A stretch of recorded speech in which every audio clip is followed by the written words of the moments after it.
من الشیطان الرجیم بسم اللہ الرحمن الرحیم ولا تتمنوا ما فضل اللہ به بعضکم علی بعض للرجال نصیب مما اکتسبوا وللنساء نصیب مما اکتسبن واسألوا اللہ من فضل ان اللہ کان بكل شیء علیما. ولكل جعلنا موالي مما ترك الوالدان والأقربون والذين عقدت أيمانكم فآتوهم نصيبهم إن الله كان على كل شيء شهيدا. الرجال قوامون على النساء بما فضل الله بعضهم على بعض وبما أنفقوا من أموالهم فالصالحات قانتات حافظات للغيب بما حفظ الله واللاتي تخافون نشوزهن فعظوهن واهجروهن في المضاجع واضربوهن فإن أطعنكم فلا تبغوا عليهن سبيلا إن الله كان عليا كبيرا. صدق الله العظيم. یہ 3 آیتیں ہیں, اس کو سن لیں, اس کا پہلے ترجمہ سن لیں پھر اس کی تفسیر سن لیں. فرمایا ولا تتمنوا, اور تم آرزو نہ کرو, ولا تتمنوا, اور تم آرزو مت کرو, ما اس چیز کی فضل اللہ کہ فضل اللہ بھی, کہ اللہ نے فضیلت دی, کہ اللہ نے فضیلت دی اس چیز کے ذریعے بعضکم تم میں سے بعض کو علی بعض بعض پر. ٹھیک ہے, ولا تتمنوا, دوبارہ سن لیں, ولا تتمنوا, اور تم آرزو مت کرو, ما اس چیز کی فضل اللہ بھی, کہ اللہ رب العزت نے فضیلت بخشی اس چیز کے ذریعے بعضکم علی بعض, تم میں سے بعض کو علی بعض بعض پر. للرجال, مردوں کی نصیب حصہ ہے, مما اس سے اکتسبو جو انہوں نے کمایا. ٹھیک ہے, وللنساء, اور عورتوں کے لیے نصیب حصہ ہے, مما اس سے اکتسبنا جو انہوں نے کمایا.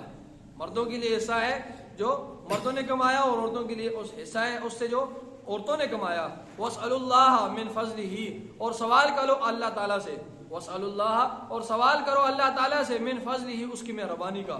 ان اللہ, بے شک اللہ تعالیٰ, کانا ہے, بکل شیء علیما, ہر چیز کو جاننے والا. اللہ تعالیٰ ہر چیز کو جاننے والا ہے. اور ولکل جعلنا, اور ہر ایک کے لیے, ولکل, اور ہر ایک کے لیے, جعلنا, بنایا ہم نے, موالیہ وارث, موالیہ وارث, مما اس مال میں, ترک الوالدان, جو چھوڑا ان کے والدین نے, والاقربون, اور قریبی رشتہ داروں نے. ٹھیک ہے, اور والاقربون, اور قریبی رشتہ داروں نے. اور والذین, اور ان لوگوں کے لیے, اور والذین, اور وہ لوگ, والذین, اور وہ لوگ, عقدت ایمانکم, کہ جنہوں نے گرا لگا لی ہے تمہارے قسموں, جنہوں نے گرا لگائی ہے تم میں سے قسموں کو. اور والذین, اور وہ لوگ, یہ آپ کو تفسیر میں سمجھا دوں گا انشاءاللہ, فی الحال ترجمے کو دھیان کریں. والذین, اور وہ لوگ, عقدت ایمانکم, جنہوں نے گرا لگائی تم میں سے قسموں کو, گرا لگائی تم میں سے قسموں کو, فآتوہم, پر تم دو ان کو, نصیبہم, ان کا حصہ. ان اللہ کان علی کل شیء شہیدا, بے شک اللہ تعالیٰ ہے ہر چیز پر گواہ, شہیدن, گواہ. الرجال قوامون, اور مرد, الرجال, مرد, قوامون, حاکم ہے, علی النساء, عورتوں پر, بما, بسبب اس کے, کہ فضل اللہ, کہ فضیلت دی اللہ نے, بعضہم علی بعض, ان میں سے بعض کو بعض پر, فضیلت دی اللہ تعالی نے ان میں سے بعض کو بعض پر. وبما, اور اس سبب سے, کہ انفقوا, وہ مرد خرچ کرتے ہیں, من اموالہم, اپنے مالوں میں سے, اور اپنے مالوں سے خرچ کرتے ہیں. فالصالحات, پس نیک عورتیں, قانتات, اطاعت کرنے والے, حافظات, حفاظت کرنے والی, للغیب, پس پشت, بما, اس چیز کی, حافظ اللہ, جس کا اللہ رب العزت نے ان کو حفاظت کا حکم دیا ہے. اور واللاتی, اور وہ عورتیں, تخافون, کہ تم خوف کرتے ہو, نشوزہن, ان سے اکڑ اور بد دماغی کا. واللاتی, اور وہ عورتیں, تخافون, کہ تم خوف کرتے ہو ان سے, نشوزہن, ان سے عقل خانی کا اور بد دماغی کا. فعظوہن, پس تم ان کو نصیحت کرو, واہجروہن, اور ان کو الگ کر دو, فی المضاجع, بستروں میں, ان کو الگ کر دو بستروں میں. واضربوہن, اور ان کو مارو, واضربوہن, ان کی پٹائی کرو. فإن أطعنکم, پس اگر وہ تمہاری اطاعت کرے تو فلا تبغوا علیہن سبیلا, پس تم تلاش نہ کرو ان کے خلاف کوئی راستہ. فلا تبغوا علیہن سبیلا, پس تم تلاش نہ کرو علیہن ان کے خلاف سبیلاً کوئی راستہ، ان اللہ بے شک اللہ تعالیٰ کان ہے علیاً بلند شان والا، کبیراً بہت بڑا، اللہ تعالیٰ بلند شان والا ہے، بڑی شان والا اور بہت بڑا ہے۔ یہ ان آیات کا ترجمہ ہوا اور اس کی اب تفسیر سن لیں۔ دیکھیں اس صورت میں، اس سورہ نساء میں بہت سارے حقوق العباد کا بیان آپ نے سن لیا ہے پیچھے، کہ پہلے یتیموں کے حقوق کا بیان ہوا، اس سورہ نساء میں پہلے یتیموں کے حقوق کا بیان ہوا، اور پھر وہ عورتیں جو وراثت، جن کو وراثت ملنی ہے، ان کی وراثت کے بارے میں اللہ رب العزت نے احکامات دیے کہ اس عورت کو اتنا حصہ ملے گا، فلاں عورت کو اتنا حصہ ملے گا۔ پھر وہ عورتیں جن کے ساتھ نکاح جائز ہے اور جن کے ساتھ نکاح جائز نہیں ہے، ان کے بارے میں جو اللہ رب العزت نے سارے احکامات دیے، اور پھر جو ہے کل کی آیات میں کہ اللہ رب العزت نے فرمایا کہ جائز طریقے سے کماؤ، ناجائز طریقے سے مت کماؤ، ٹھیک ہے، مال کمانا ہے تو جائز طریقے سے کماؤ، ناجائز طریقے۔ تو اس صورت میں ابھی تک جتنا آپ پڑھ چکے ہیں ان سارا تقریباً حقوق العباد کے بارے میں باتیں تھیں، ٹھیک ہے۔ تو اب اس آیت کا شان نزول آپ سن لیں، اس آیت کا جو مفسرین شان نزول بیان کرتے ہیں وہ شان نزول آپ سن لیں۔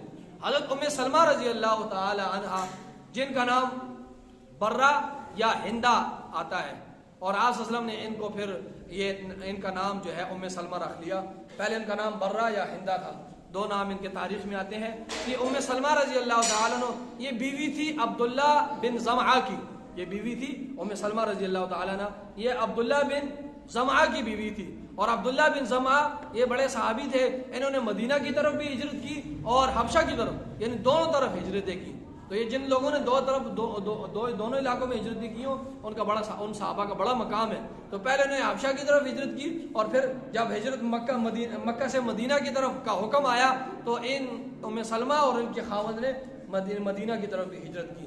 اتفاق سے یہ ہوا، اللہ کا کرنا تھا کہ ان کا شوہر عبداللہ بن زمعہ جو ہے وہ مدینہ میں فوت ہو گیا، اور ام سلمہ کے ایک بیٹا اور ایک بیٹی تھی، بیٹی کا نام زینب اور بیٹے کا نام عمر تھا۔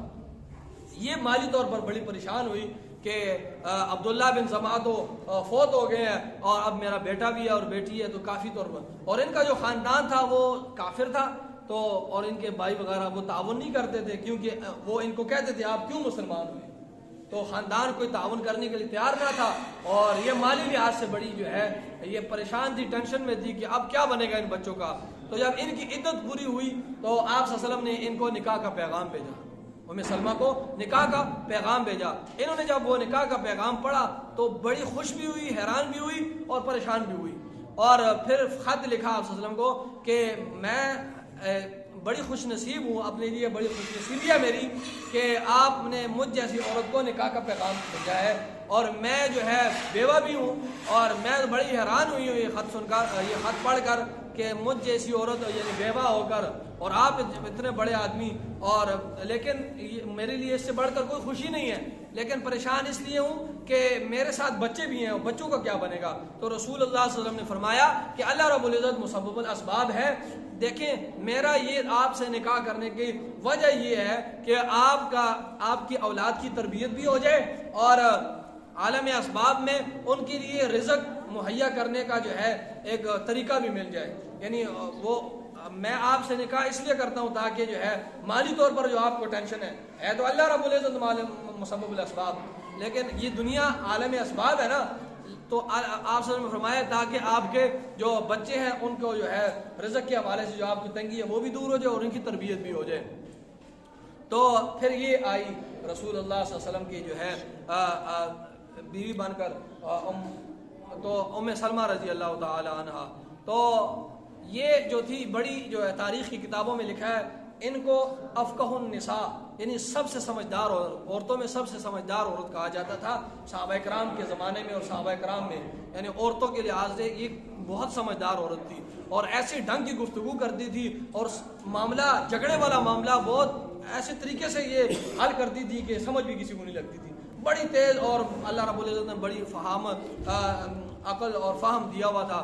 تو عورتیں ان کے پاس آئی یہ زوجہ تھی اب آپ صلی اللہ علیہ وسلم کی. تو عورتیں ان کے پاس آئی اور انہوں نے کہا کہ دیکھو ہم لوگ تو صرف جو ہے یہ گھر کے کام ہی کرتے ہیں, جھاڑو لگاتے ہیں, بٹھے صاف کرتے ہیں اور یہ جو ہے برتن دھوتے رہتے ہیں, اور ہم لوگ صرف یہ کام کر رہے ہیں, اور ہم عورتیں جتنے بھی ہیں اور یہ مرد جتنے بھی ہیں یہ سارے نیکیوں میں آگے بڑھ گئے.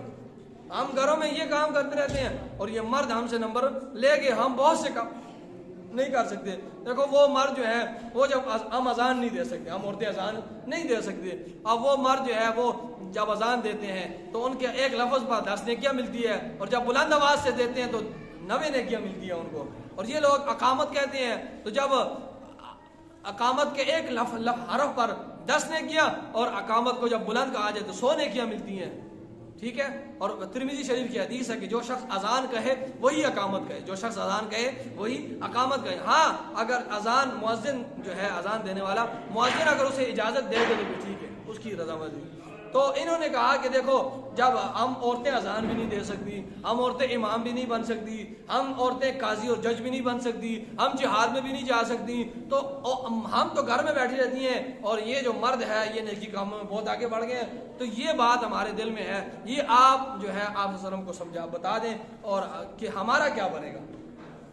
تو ام سلمہ رضی اللہ تعالی عنہا نے آپ صلی اللہ علیہ وسلم کے سامنے یہ بات پیش کی کہ عورتیں آئی تھی مدینہ کی, اور وہ یہ بات پیش کر رہی تھی کہ مرد تو آگے نکل گئے. تو آپ صلی اللہ علیہ وسلم نے یہ سب سنا تو مسکرائے آپ صلی اللہ علیہ وسلم, اور فرمایا کہ مرد تو محنت کر کے نیکیاں لے رہے ہیں, تم مفت میں نیکیاں لے رہی ہو. تم کیا کر رہی ہو؟ مفت میں نیکیاں لے رہی ہو. اور فرمایا اگر کسی مسجد کا امام ہے اور امام کی بیوی ہے تو جس طرح اس کو ثواب مل رہا ہے اس امامتی کا, تو تمہیں بھی پورا ثواب ملے گا. تم اس کی بیوی ہو, تمہیں بھی پورا ملے گا. کوئی جہاد میں ہے, وہ جہاد کر رہا ہے تو شوہر جہاد کر رہے ہیں, عورت کو مکمل ثواب ملے گا شوہر کی جہاد کا. کوئی جج ہے, قاضی ہے, وہ فیصلے کر رہا ہے حق پر, اسے جتنا بڑا ثواب مل رہا ہے, اور کوئی جو ہے اذان دے رہا ہے کوئی, تو اسے جتنا ثواب ملتا ہے, کوئی امام ہے جو بھی ہے, اور اسے جتنا ثواب, وہ سارا ثواب تمہیں مفت میں مل رہا ہے.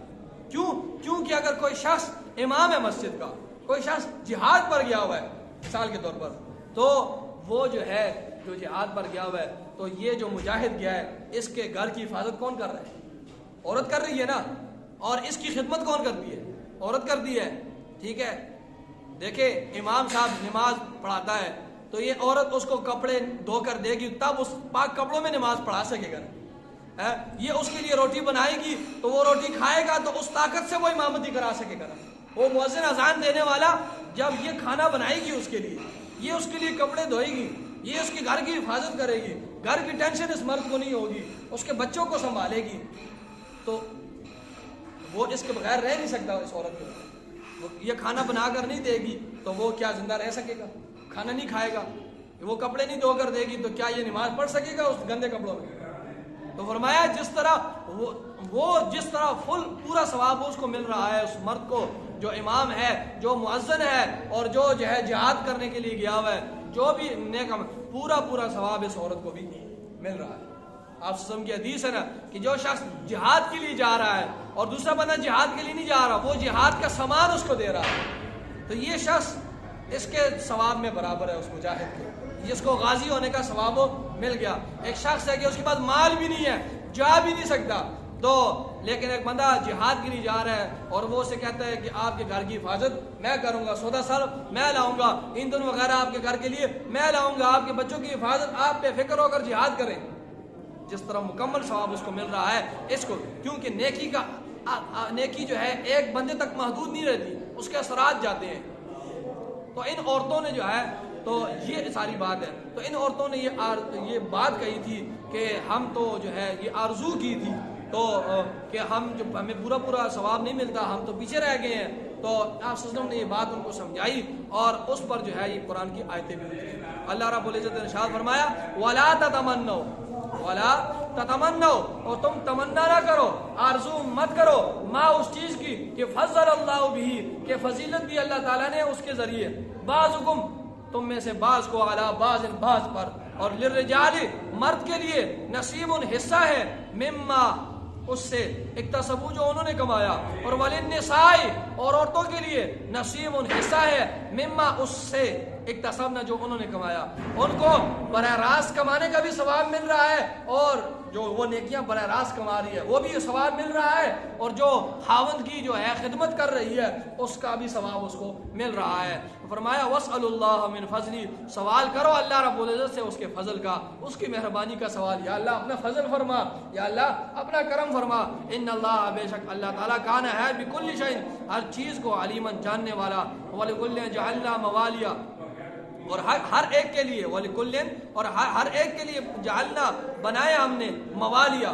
موالیا یہ مولا کی جمع ہے، موالیا یہ مولا کی جمع ہے، مولا کے کئی معنی آتے ہیں، مولا کے کئی معنی آتے ہیں، مولا کا معنی آقا، مولا کا معنی آزاد کردہ غلام، مولا کا معنی چچا، مولا کا معنی بھائی، یہاں پر مولا کا معنی وارث، یہاں پر مولا کا معنی وارث۔ تو فرمایا وَلِكُلٍ اور ہر ایک کے لیے جعلنا بنائے ہم نے، موالیہ وارث، مما اس مال میں ترک الوالدان جو چھوڑا ان کے والدین نے، والاقربون اور قریبی رشتہ داروں نے، ہر ایک کے لیے ہم نے وارث چھوڑے ہیں، اور والذین اور وہ لوگ عقدت ایمانکم کہ گرہ لگائی تم میں سے، ایمانکم انہوں نے اپنے قسموں کو انہوں نے گرہ لگائی، تو فآتوہم پر تم ان کو دو نصیبہم ان کا حصہ۔ دیکھیں زمانے جاہلیت میں اور ابتدائی اسلام میں بھی، ابتدائی اسلام میں اور زمانے جاہلیت میں ایک ادھر عرب میں ایک دستور تھا، وہ یہ تھا کہ ایک آدمی دوسرے آدمی کو کہتا تھا کہ تو میرا بھائی ہے، اب میں تیرا بھائی تو میرا بھائی، اور پھر وہ اس بات پر قسم اٹھاتے تھے اور کہتے تھے کہ اللہ کی قسم آج کے بعد تو میرا بھائی میں تیرا بھائی، اور جو نفع نقصان ہے ہم شریک، اور اگر تو کسی کے ساتھ لڑے گا میں بھی تیرے ساتھ مل کر اس کے ساتھ لڑوں گا، تیرے اوپر جو تاوان آئے گا تاوان میں میں بھی شریک ہوں، مجھے جو نفع ملے گا میرے نفع میں تو بھی شریک ہے۔ اس بات پر وہ کیا کرتے تھے، قسم اٹھا لے، اس قسم کو یہ جو بات تو اور ان کو پھر وراثت میں چھٹا حصہ ملتا تھا ابتدائی اسلام میں بھی، پھر یہ حکم منسوخ ہو گیا تو ان کو وراثت میں کیا ملتا تھا، چھٹا حصہ، اس کو عقد موالات کہتے تھے، اس کو عقد موالات کہتے تھے۔ تو گرہ لگا کر یہ دوستی کو گرہ لگا کر قسم اٹھانا، دوستی کو گرہ لگا کر قسم اٹھانا کہ بس آج کے بعد ہم دونوں بھائی بھائی ہیں، تو یہ باقی ائمہ جتنے بھی ہیں وہ کہتے ہیں کہ یہ ختم ہو گیا۔ یہ ابتدائی اسلام میں اس کو چھٹا حصہ ملتا تھا وراثت کا، اگر وہ مر جاتا تھا جس نے دوسرے کو بھائی کہا ہے تو اب اس کی وراثت کا چھٹا حصہ اس کو ملتا تھا، تو ابتدائی اسلام میں تھا، یہ حکم منسوخ ہو گیا ہے۔ امام ابو حنیفہ فرماتے ہیں کہ یہ حکم اب بھی باقی ہے۔ وہ اس طرح کے ایک آدمی ہے کافر ہے اور وہ کسی مسلمان کے ہاتھ پر مسلمان ہو جاتا ہے، وہ کسی مسلمان کے ہاتھ پر مسلمان ہو جاتا ہے، تو اب اور وہ یہ آپس میں طے کر لیتے ہیں ہم نفع نقصان میں ایک دوسرے میں شریک ہیں، وہ کافر اور یہ مسلمان، جو پہلے کافر تھا اب مسلمان ہوا، اور یہ تو کہتے ہیں کہ ہم ایک دوسرے کے ساتھ کیا ہے، شریک ہیں، تو اس کو عقد موالات اسلام کہا جاتا ہے، اس کو عقد موالات اسلام کہا جاتا ہے۔ اب یہ جو کافر مرے گا نا، یہ کافر جو پہلے کافر تھا اب مسلمان ہوا، پہلے کافر تھا اب مسلمان ہوا، اب یہ جو ہی مرے گا، اب اگر اس کے مسلمان رشتہ دار وارث نہیں ہے، باقی سارا خاندان کافر ہے، تو اب یہ اس کا وارث بنے گا، یہ جو مسلمان جس کے ہاتھ پر یہ اسلام قبول کیا ہے، ٹھیک ہے، کیونکہ اس کے کافر جو وارث ہیں وہ تو اس کے وارث نہیں بن سکتے۔ میں نے پہلے بتایا تھا نا کہ 5 وجوہات کہ جو وراثت کو ختم کر دیتی ہیں، وراثت اس میں نہیں چلتی، وراثت سے وہ لوگ محروم ہو جاتے ہیں، 5 اسباب میں نے بیان کیے تھے، اس میں ایک یہ بھی تھا نا اختلاف دین، ایک بندہ مسلمان ہے، باپ مسلمان ہے، بیٹا کافر ہے، بیٹا مسلمان باپ کافر ہے، تو ایک مر گیا ان میں سے تو وہ وراثت وہ نہیں لے سکتا۔ تو یہی بات ہے کہ اگر وہ جو کافر تھا وہ مسلمان ہوا اس بندے کے ہاتھ پر، تو اب جب وہ مر گیا اور اس کے کوئی مسلمان رشتہ دار بھی نہیں تھا اور سارے کافر تھے، تو اب اس کا جو مال کا وارث بنے گا یا مسلمان بنے گا، اور اگر کوئی بھی نہیں ہے، یہ بھی مر گیا ہے اور وہ رشتہ دار بھی کوئی بھی نہیں ہے، تو پھر جو ہے اس کا مال بیت المال میں جائے گا، پھر اور عام بیت المال میں جا کر پھر عام اس مال کو جو ہے عام مسلمانوں میں فائدے کے لیے اس کو جو ہے اس کو تقسیم کیا جائے گا۔ تو فرمایا کہ والذین، پھر آیت سن لیں، اور والذین اور وہ لوگ عقدت ایمانکم جنہوں نے گرہ لگائی قسموں کو، جنہوں نے گرہ لگائی تم میں قسموں کو، تو فآتوہم پر تم ان کو دو نصیبہم ان کا حصہ۔ یہ ابتدائی اسلام میں تھا، وہ گرہ لگا دے، دوستی کا گرہ لگا دے، قسم اٹھا دیتے تھے، تو پھر ان کو اللہ فرما رہے ہیں کہ ان کے حصہ دو. کتنا حصہ تھا؟ چھٹا حصہ تھا. میں نے آپ کو بتایا نا، چھٹا حصہ. پھر اللہ فرما رہے پھر ان کو ان کا حصہ دو. یہ ابتدائی اسلام میں تھا، یہ حکم منسوخ ہو گیا. ان اللہ کان علی کل شیء شہیدا، بے شک اللہ تعالیٰ ہر چیز پر گواہ ہے. الرجال قوامون، الرجال مرد، قوامون حاکم ہے، علی النساء عورتوں پر، بما بسبب اس کے، فضل اللہ کہ فضیلت دی اللہ نے، بعض ان میں سے بعض کو علی بعض بعض پر. اور مرد جو ہے یہ کیا ہے؟ حاکم ہے. علی النساء کس پر؟ عورتوں پر. مرد مرد ہے، عورت عورت ہے. ٹھیک ہے. وہ کسرا ملک تھا نا، کسرا کیسر تھا اور ایک کسرا تھا. یہ دو سپر پاور تھی آپ صلی اللہ علیہ وسلم کے دور میں. تو کسرا کی عورت جب کسرا کی جو اقتدار جب ملا نا عورت کو، بولان نامی عورت تھی، تو آپ صلی اللہ علیہ وسلم نے اس وقت، آپ صلی اللہ علیہ وسلم کی حدیث ہے، اس وقت آپ صلی اللہ علیہ وسلم یہ الفاظ کہے تھے کہ وہ قوم کبھی بھی کامیاب نہیں ہو سکتی جس کی جو ہے حکومت عورت کرے. وہ قوم کبھی کامیاب فلاح نہیں پا سکتی جس کی حکومت کی زمام، اقتدار کے زمام عورت کے ہاتھ میں. تو یہ یہاں پر اس حدیث میں قوم الفاظ ہیں، وہ قوم ان کے لفظ ہے. وہ یہ نکرہ ہے. نکرہ کا مطلب یہ سب کو شامل ہے. وہ صرف ان کو شامل نہیں تھا، سارے قیامت تک ایک قوم ایسی ہے جن کی سربراہ عورت ہے. تو پھر وہ قوم آپ صلی اللہ علیہ وسلم کی حدیث کی روح سے آپ سے فرمایا وہ قوم کبھی کامیاب کیا ہو سکتی؟ کامیاب نہیں ہو سکتی. تو فرمایا الرجال مرد، قوامون حاکم ہے، اقتدار مرد کے لیے، حکومت مرد کے لیے ہے. ٹھیک ہے.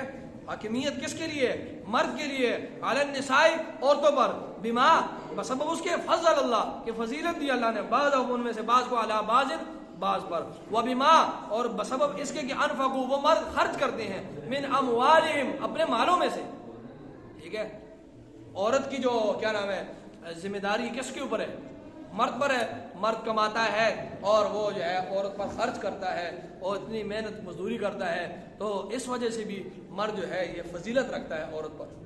ٹھیک ہے. حدیث شریف میں آتا ہے کہ جو بندہ اپنے اہل و عیال پر خرچ کرتا ہے، بیوی بچوں پر، بہن بھائیوں پر یہ خرچ کرتا ہے، تو اسے پورا پورا صدقے کا ثواب ملتا ہے. اس کو پورا پورا صدقے کا، جو بھی خرچ کر رہا ہے اس کو پورا پورا کس کا ثواب ملے گا؟ صدقے کا. اس کے ذمہ ہے نا، اس کا بچوں کا، بیوی کا خرچہ اس کے ذمہ ہے. اب اس پر فرض ہے. اب یہ اپنی نیت درست کرتا ہے، اس کو بوجھ نہیں سمجھتا اس بات کو، اور یہ سمجھتا ہے کہ اللہ کے رسول صلی اللہ علیہ وسلم کا حکم ہے، اللہ اور اس کے رسول کا حکم ہے، اور اس کو بوجھ نہیں سمجھتا. تو یہ جس کا بھی خرچہ اٹھائے گا، بھائی کا، بہن کا، اور جو بھی اس کو ان پر خرچ کرے گا، بیوی پر، ماں باپ پر، تو اس کو پورا پورا صدقے کا، نفلی صدقے کا پورا پورا ثواب ملے گا. فرمایا وہ بما انفقوا، اور اس وجہ سے کہ وہ من خرچ کرتے ہیں، من اموالہم اپنے مالوں میں سے. فالصالحات بس نیک عورتیں، قانتات اطاعت کرنے والی، حافظات حفاظت کرنے والی، للغیب پس پشت، حفاظت کرنے والی پس پشت. خاون محنت کمائی کرنے کے لیے گیا ہے، خاون جہاد کے لیے گیا ہے، خاون ڈیوٹی پر گیا ہوا ہے، اور یہ جو ہے اللہ اور یہ جو ہے اپنے گھر کی حفاظت کرتی ہے، اور جو ہے اپنی حفاظت کرتی ہے، اور بچوں کی حفاظت کرتی ہے. تو یہ تمام تر جو ہے فالصالحات بس نیک عورتیں، قانتات اطاعت کرنے والی، حافظات اور حفاظت کرنے والی، للغیبی پس پشت. شور چلا گیا ہے، یہ اپنی بھی حفاظت کرتی ہے، اپنی عزت کی اور مال کی حفاظت کرتی ہے، بچوں کی حفاظت کرتی ہے، گھر کی حفاظت کرتی ہے. تو یہ بما اس بسبب اس کے کہ حافظ اللہ، بما اس چیز کی کہ حافظ اللہ رب العزت نے ان کو حکم دیا ہے حفاظت کا. اللہ رب العزت نے ان کو حکم دیا ہے کس کا؟ کہ یہ ذمہ داری کس کی ہے؟ عورت پر اللہ نے ڈالی ہے کہ جب تمہارا شوہر چلا جائے گھر سے تو پھر تمہارے اوپر یہ ذمہ داری ہے کہ تم شوہر کی غیر موجودگی میں تم گھر کی بھی حفاظت کرو، اپنی بھی حفاظت کرو، اس کی عزت کی حفاظت کرو، اپنے اور بچوں کی حفاظت کرو، گھر کی، اس کے مال کی حفاظت کرو. یہ اللہ کا حکم ہے. اور یہاں پر بیما میں با جو ہے یہ سببیہ ہے کہ یہ اللہ کی مدد سے ہوگی. ٹھیک ہے. یہ حفاظت کرو اور یہ تمہاری مدد کون کرے گا؟ اللہ رب العزت. فرمایا واللاتí اور وہ عورتیں تخافون کہ تم خوف کرتے ہو، نشوزہن ان کے عقل خانی کی، بد دماغی کی، نافرمانی کی، تم خوف کرتے ہو ان کی. تو وہ عورتیں کہ تم خوف کرتے ہو ان کی آکڑ خانی کی، ان کی بد دماغی کی اور ان کے جو ہے نافرمانی کی تو فعظوہن، اللہ رب العزت فرما رہے ہیں کہ سب سے پہلے تم کیا کرو، فعظوہن، ان کو نصیحت کرو، عورتوں کو کیا کرو، نصیحت کرو. بھائی یہ جو میں آپ کو حکم دے رہا ہوں، میں آپ کا خاوند ہوں، یہ حکم شریعت کے مطابق ہے اور یہ جائز حکم ہے، میرے اس حکم کو مانو. تو اللہ رب العزت فرما رہے ہیں کہ پہلا طریقہ کیا کرو، اگر وہ تمہاری نافرمانی کرتی ہے نا کسی کام میں، جائز کام میں، تو تم پہلے کیا کرو، اس کو نصیحت کرو. بعض عورتیں ایسی ہوتی ہیں کہ وہ نصیحت سے سمجھ جاتی ہیں، تو فرمایا فعظوہن، پھر ان کو تم کیا کرو، پہلا کام نصیحت کرو، میں جو کام کا حکم دے رہا ہوں جائز ہے، اس میں میری نافرمانی نہ کرو. ٹھیک ہے، تو فرمایا فعظوہن، ان کو نصیحت کرو. وہجروہن، نصیحت سے بھی کام نہیں چلتا تو وہجروہن، ان کو جدا کر دو، فی المضاجع، بستروں میں، ان کے ساتھ بیٹھو نہیں، ان کے ساتھ کھاؤ نہیں، ان سے الگ رہو، رات کو بستر لیٹو ان کے ساتھ نہیں، الگ ہو جاؤ، تاکہ اس کو پتہ چل جائے کہ میرا شوہر مجھ سے ناراض ہے، میرا شوہر مجھ سے ناراض ہے. تو اللہ فرما رہے ہیں جب نصیحت سے بھی کام نہ چلے تو پھر کیا کرو، وہجروہن، ان کو الگ کر دو، فی المضاجع، بستروں میں، ان کے ساتھ اٹھنا بیٹھنا کھانا پینا یہ چھوڑ دو، تاکہ اس کو احساس ہو جائے اور وہ تمہارے نافرمانی کی بجائے فرما برداری میں آ جائے. فرمایا اگر یہ کام بھی نہیں ہوتا تو بعض عورتیں ایسی ہیں وضربوہن، ان کو مارو. ٹھیک ہے، ان کو کیا کرو، یہ اللہ کا حکم ہے، ان کو مارو. اتنا مارنا نہیں ہے کہ اس کے سر کو توڑ دینا ہے، اس کی ٹانگ کو توڑ دینا ہے، اور جو ہے یہ اتنا نہیں مارنا. ٹھیک ہے، ہاں، اس کے ہاتھ کو توڑ دینا اور مصیبت بن جائے گی، اسپتال میں گھماتے رہو گے اسپتالوں میں. تو اتنا مارو کہ اس کو مطلب یہ ہے کہ احساس ہو جائے، ایک تھپڑ مار دیا یا اس طرح جو ہے. یہ آخری سٹیج ہے. پہلا سٹیج کیا تھا، ہاں یہ آخری کو پہلے نہیں بنانا. پہلا سٹیج تھا کہ آپ انہیں نصیحت کریں گے، اگر وہ اس سے بھی نہیں ہے، اللہ کا حکم ہے کہ پھر ان سے ناراض ہو جاؤ اور ان سے اور جو ہے کھانا پینا اس سے بند، تاکہ اس کو ذرا احساس ہو جائے. اور یہ جو ہے آخری سٹیج ہے کہ ان کو تھوڑا سا تو تاکہ ان جو ہے ان کو ذرا احساس ہو جائے اور ان کو سمجھ آ جائے. فرمایا فَإِنْ أَطَاعْنَكُمْ، بس اگر وہ تمہاری اطاعت کرے، اس کے بعد اگر وہ تمہاری اطاعت کر لیں، نصیحت کے بعد یا بستروں میں الگ کرنے کے بعد اور یا جو ہے ان کو مارنے کے بعد اگر وہ تمہاری اطاعت کرنے لگے تو فَلَا تَبْغُوا عَلَيْهِنَّ سَبِيلًا، پس نہ تلاش کرو ان کے خلاف کوئی راستہ. ٹھیک ہے، اب بس اب اس سے راضی ہو، دل میں نہ رکھو، یہ نہ کہو کہ بات ٹھیک ہے میں تم سے ہو گیا ہوں، لیکن پہلے جو تم نے میری بات نہیں مانی تھی نا تم اب میں ناراض ہوں، اور دل میں باتیں نہ رکھو. فرمایا فَلَا تَبْغُوا عَلَيْهِنَّ سَبِيلًا، بس نہ تلاش کرو، اس کو پچھلی باتیں نہ یاد کرایا کرو کہ وہ جو ہے تم نے غلط کام کیا تھا، ادھر تم نے کیا نہ، میرا دل ابھی تم سے راضی نہیں. فرمایا جب اگر وہ ٹھیک ہو گئی ہیں بس فَلَا تَبْغُوا عَلَيْهِنَّ سَبِيلًا، ان کے خلاف کوئی اور راستہ اختیار مت کرو. إِنَّ اللَّهَ كَانَ عَلِيًّا كَبِيرًا، بے شک اللہ تعالیٰ ہے عَلِيًّا، بلند شان والا، کبیرن بڑا، تم بھی بڑی بڑی غلطیاں کرتے ہو.